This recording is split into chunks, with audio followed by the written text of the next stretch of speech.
Salut les amis, c'est Isma, bienvenue sur Ce qui me fait kiffer, la chaîne YouTube qui mélange pop culture et street culture. J'espère que vous allez bien. On se retrouve aujourd'hui pour aborder l'épisode 9 de House of the Dragon.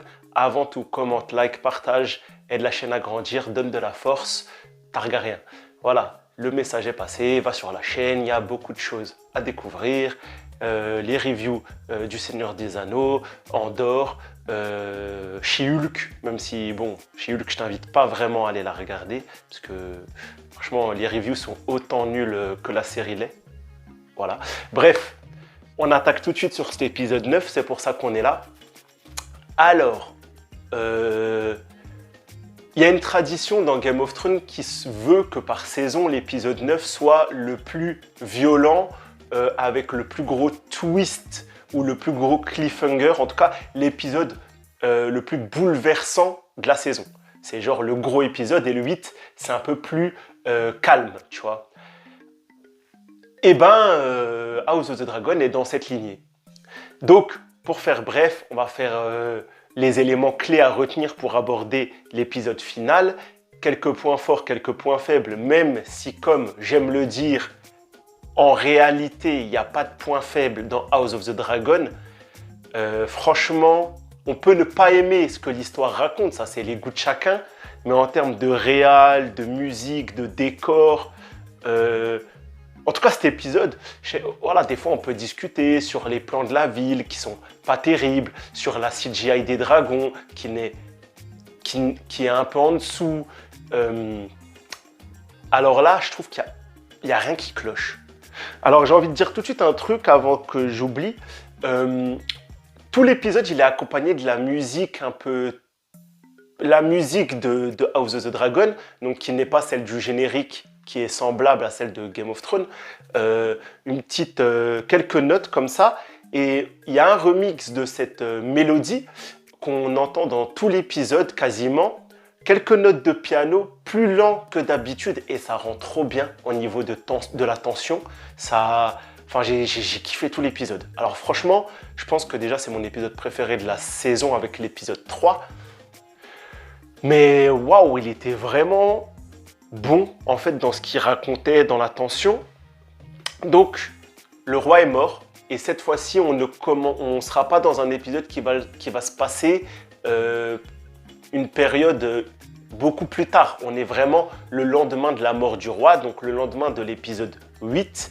Et du coup, le roi est mort et on va avoir la première avertie, c'est la reine Alicent et la main. Et ça va finir en conseil restreint très tôt le matin pour décider de qu'est-ce qui va être fait. Donc du coup, la reine, elle, comme on l'a vu en fin d'épisode précédent, a discuté avec le roi. Le roi, dans la confusion, lui a parlé de la chanson de Feu et de Glace. Du coup, Aegon a vu dans son rêve qu'il fallait que les Targaryens restent au pouvoir pour s'organiser dans un futur lointain, pour constituer l'alliance des vivants contre les morts, contre les marcheurs blancs. Tout ça, on connaît. Du coup, Alicent, elle comprend rien à tout ça et elle comprend que Aegon doit monter sur le trône. Elle le dit à tout le monde, pensant que elle allait chambouler un peu les états d'esprit de tout le monde. Bah non, c'est Rhaenyra, tout ça, mais en fait, comme je le dis depuis 8 épisodes, Alicent, c'est pas une méchante. Alicent, elle est entourée de méchants, mais c'est une bonne personne. Et elle découvre que ça complotait autour d'elle à la table du conseil restreint pour mettre Aegon sur le pouvoir contre les volontés de Viserys. Donc, pour moi, dans la hiérarchie des gros Tarba, désolé s'il y a des jeunes, mais bon, je ne conseille pas de toute façon à des jeunes de regarder cette review, parce que House of the Dragon n'est pas fait pour vous, les amis. C'est moins de 12, moi je mettrais ça à moins de 16. Bref. Le roi des Tarba, c'est Otto Hightower. Ensuite, en dessous, on a Larys Strong, et en dessous, on a Criston Cole. Ça, pour moi, c'est la triforce des gros Tarba. À un moment, Criston Cole est pas bien psychologiquement. Est-ce qu'on peut arrêter de lui donner des places importantes, de la responsabilité et de le laisser impuni et de le faire monter? C'est impossible. Déjà, le gars, il tue le garde du corps du futur roi de Westeros, donc le mec là de Lénore. le long du bec.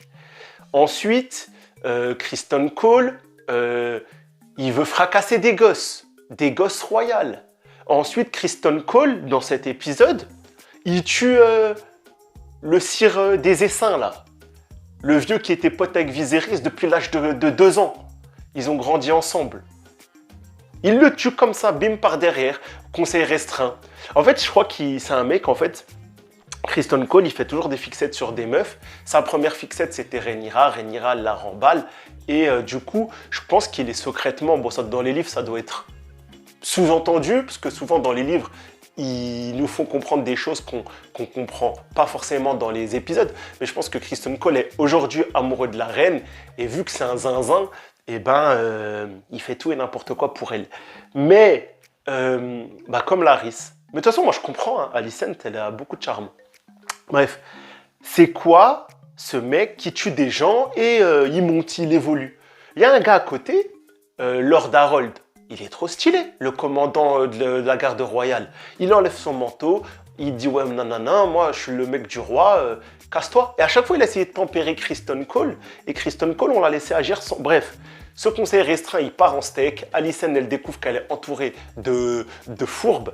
Et en fait, Alicent, c'est une bonne personne. La preuve, c'est que tout l'épisode, elle veut trouver son fils en premier, car Aegon a, comme par hasard, disparu. Il s'est fait une petite virée à Las Vegas Cupucier. Et du coup, il va y avoir une course entre Otto et sa fille, le premier qui trouve Aegon pour le briefer sur la suite du plan. Dans cet épisode, on va rester sur Port-Réal et sur les Hightower et les Targaryens de la branche Alicent. Et à aucun moment, jusqu'à la fin, on va avoir de Targaryens du côté Père Dragon. Bref, du coup, on envoie d'un côté Kristen Cole aux ordres de la reine trouver Aegon, accompagné de Aemond. Aemond qui est très très classe, toujours. Il fait une sortie de pièce, je te jure, j'ai vu un charisme chez lui. Aucun personnage dans les Anneaux de pouvoir n'a eu ce charisme-là. Il a embrassé sa mère, il a dit « Mère, seul moi peux retrouver mon frère ». Et il sort comme ça, il avait une classe, mon gars. S'il y aurait eu 50% de cette classe dans quelques personnes... Voilà, vous savez que j'ai kiffé les Anneaux de pouvoir et tout, mais quand même, voilà, il y a un consensus qui veut qu'il n'y a pas à faire de... Il y a un consensus des gens intelligents, voilà, sur les reviews YouTube, tout ça, qui ont tous dit, il n'y a pas de comparaison à faire entre Le Seigneur des Anneaux et House of the Dragon. Et je partage ça, tu vois, c'est pas du tout les mêmes publics, les mêmes enjeux, le même univers. On est dans de l'heroic fantasy et on est dans de la série pseudo-médiévale politique, tu vois. Et en soi, il y a quand même des défauts, bref, des Anneaux du pouvoir qu'il n'y a pas chez House of the Dragon. Et le charisme et les dialogues en font partie. Bref, en tout cas, Aemond dit trop classe, tu vois. Et de l'autre côté, missionné par Otto Hightower, on a Eric et Alric, je ne sais comment, qui sont genre les deux nounous de Aegon. Et voilà, chacun va partir de son côté. Donc là, il y a des personnages qui vont se démarquer, tout ça. On va avoir le Ver Blanc.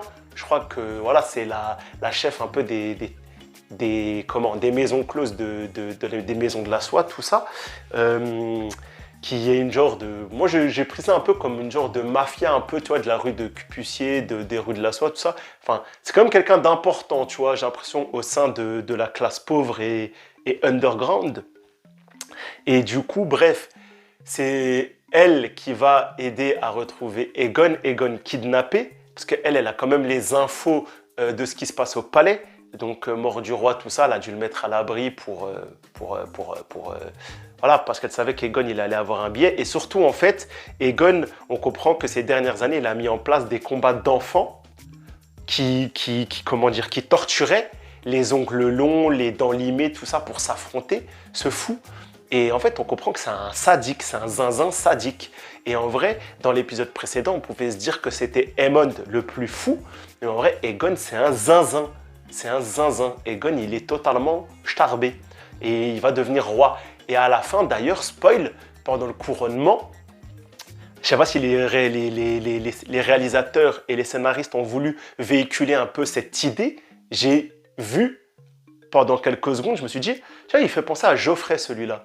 Et du coup, si vous avez eu cette idée, un peu cet état d'esprit, ce sentiment voilà, qui faisait penser à Geoffrey, bah, dites-le moi en commentaire.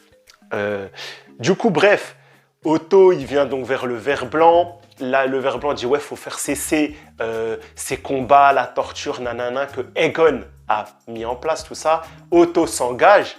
Il y a une phrase qui est intéressante, elle dit genre... ouais, soit vous l'ignorez, soit vous fermez les yeux, tu vois.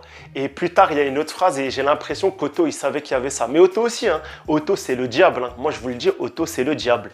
C'est le mec, ça a toujours été, il a jamais été neutre et bon envers Viserys. Moi, je crois qu'il a toujours été intéressé par le pouvoir. Il a toujours œuvré pour, voilà. Et là, plus que jamais, il veut que ses pions à lui soient en haut de la pyramide pour être le grand-père du roi. Et il est même prêt, à mon avis, à évincer Alicent, jusqu'à qu'à un moment, Alicent, elle lui fait face, elle lui dit non, nanana, vous n'allez pas faire ça, Rhaenyra, Viserys n'aurait pas. Alicent, c'est une perle, entourée de caca. Du coup, bref, ça se finit avec les deux équipes qui retrouvent le drapeau Aegon, et ça va se foutre sur la tronche. Aemond, il reste toujours neutre, un peu comme notre bon Daemon Targaryen, qui est souvent observateur et patient. En tout cas, il y a Eric ou Alaric qui va se battre avec Criston Cole, et Criston Cole va prendre le dessus. Du coup, c'est lui qui ramène son fils Asada, le fils à la maman. Je suis pressé que Criston Cole meure. Ah, j'en peux plus. Oh, faut le tuer. La personne qui tuera Criston Cole sera mon personnage préféré dans la série. Bref, du coup, il y a ce... Excusez-moi les amis. Ce désamorcement de situation, voilà. Otto, Alicent, c'est bon, j'ai le petit. C'est moi qui fais maintenant comme on veut. On va pacifier au maximum la situation avec Rhaenyra. On va lui donner des termes, nanana, on va lui faire des propositions. Faut qu'elle comprenne que Viserys a changé d'avis. En tout cas, c'est ce qu'elle croit, car Viserys n'a jamais changé d'avis. Mais en tout cas, Alicent, voilà, je le reprécise plus d'une fois pendant le conseil restreint, quand tous les fourbes disent « il faut tuer Rhaenyra », elle dit « mais jamais Viserys n'aurait souhaité qu'on tue sa fille, vous êtes des zinzins ». Tu vois, elle a vraiment... Et en fait, elle est fidèle à tout le monde. Elle est juste droite, fidèle. Et...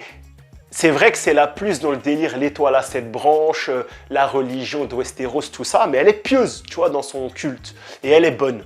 Elle est bonne parce que c'est quelqu'un de bon, elle est bonne par rapport à sa religion, et même par rapport à ses enfants, qui sont tous des barges, à part Helaena. Helaena qu'on aime bien, franchement, moi j'aime bien Helaena.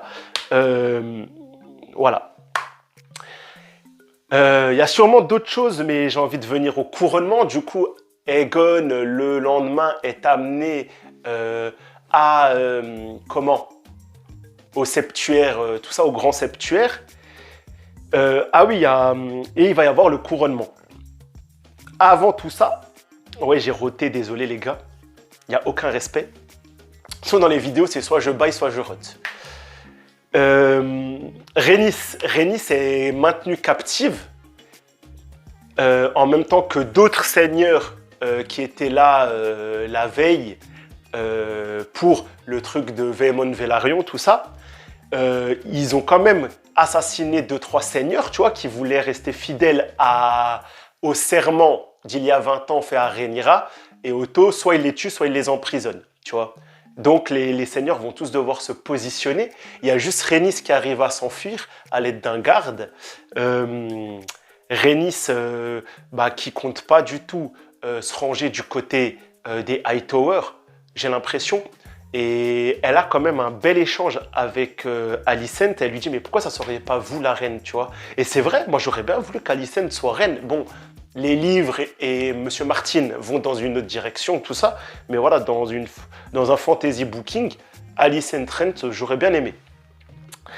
Donc on arrive à la cérémonie du couronnement. Donc c'est sympa, les foules arrivent. Rhaenys, donc elle s'est plus ou moins échappée. On verra peut-être si elle est à la marque dans l'épisode prochain ou si elle est en transition. En tout cas, c'est beau, il y a les épées en l'air, Aegon il arrive, il marche, Otto fait un discours pour haranguer la foule.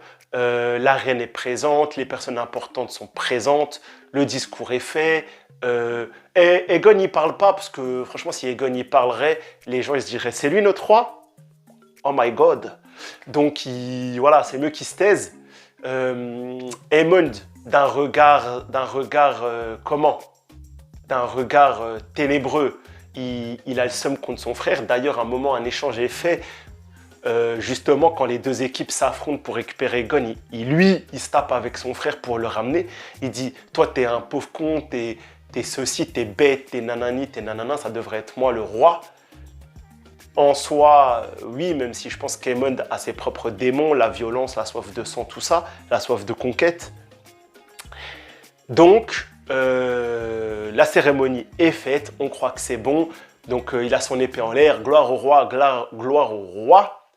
Et là, boum, porte défoncée, mur défoncé, un dragon qui rentre, coup de queue sur la foule, coup d'aile sur la foule, coup de croc sur la foule. Ça commence à défoncer tout le monde, ça balance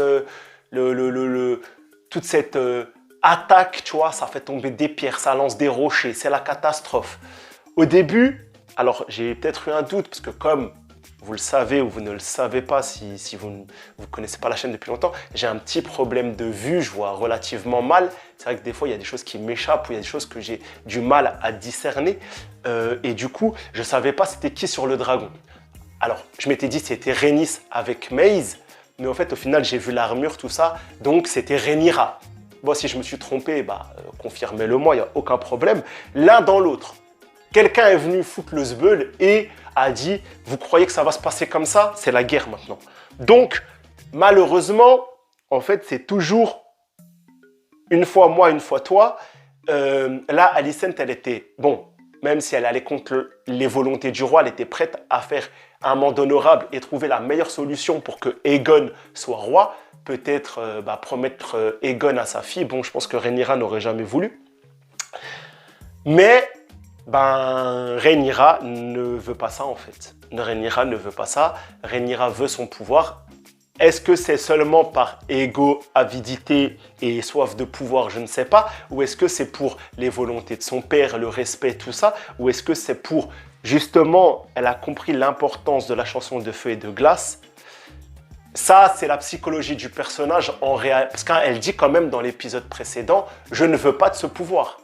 Donc, si elle respecte les volontés de son père, et j'y crois, moi, tu vois, c'est, je pense vraiment, pour protéger sa lignée, parce que tout le monde sait que l'outsider devient faible et en danger de mort, et c'est surtout, je pense, pour la balade de feu et de glace. Ou peut-être je suis naïf, tu vois, et elle est juste envie d'être sur le trône de fer. Bref, en tout cas, il y a menace. On pense qu'elle s'apprête à cracher le feu du dragon à la base d'un Dracarys, et au final, juste il y a un bon rugissement de Syrax. Du coup, si c'est Rhaenyra ou Mace, mais c'est pas Mace, j'avais pas l'impression qu'elle était rose-rouge comme ça, le dragon. Et du coup, elle part toutefois sans brûler la reine et Aegon. Donc, un acte de bonté qui va sûrement se payer par la suite. Qu'aurait-elle dû faire en réalité? Ça, c'est à l'appréciation de chacun et de votre, comment dire, bonté, tu vois. Moi, dans cette situation, je sais pas. Cramer une mère, en plus, c'est les meilleurs. Et vu la scène de regard, tout ça, pour moi, c'est Rhaenyra et Alicent, les deux meilleurs amis. Est-ce qu'il y avait des sentiments amoureux? Ça, je ne sais pas ça. Beaucoup de gens en ont parlé quand ils étaient jeunes, tout ça, qu'il y avait peut-être de l'amour dans l'épisode 1 et 2, tout ça. Enfin, surtout 1. Je sais pas. En tout cas, face à face sympa, puis voilà, échappé de Rhaenyra sur son dragon. Du coup, scène de dragon plutôt jolie. Là, j'ai trouvé le dragon plutôt joli, plan de la ville plutôt joli, une histoire, des dialogues, un scénario béton. Voilà, si c'est le point fort qu'on peut retenir, c'est qu'il n'y a rien à dire. De la violence, des échanges très intéressants. En soi, rien de critiquable de mon prisme. Après, c'est libre à chacun, tu vois. Mais c'est vrai que c'est vraiment une très bonne série. J'ai juste envie de reparler de ça. Bon, Enfin, le roi est mort. Voilà, bon, comme je le dis depuis 9 épisodes maintenant, dans chaque épisode, je dis le roi va mourir à l'épisode prochain. Franchement, petit clin d'œil à l'acteur de lui, pas dit quelque chose. Du roi Viserys, parce que franchement, il a porté la série pendant 8 épisodes. Et là, maintenant, les jeunes vont devoir le faire, mais je doute pas que ça va se faire très très bien avec des personnages comme Aemond, comme Alicent, comme Otto, comme Daemon, Matt Smith, qui n'est pas dans l'épisode. Voilà. Je kiffe mon petit Matt Smith et j'ai hâte de voir l'épisode 10, quelle va être la réaction et la réaction à, voilà, à tous ces événements de cet épisode 9. En tout cas, très bon épisode 9. Voilà. Les notes de musique, encore une fois, qui ont accompagné l'épisode, ont charmé tout ça à la perfection.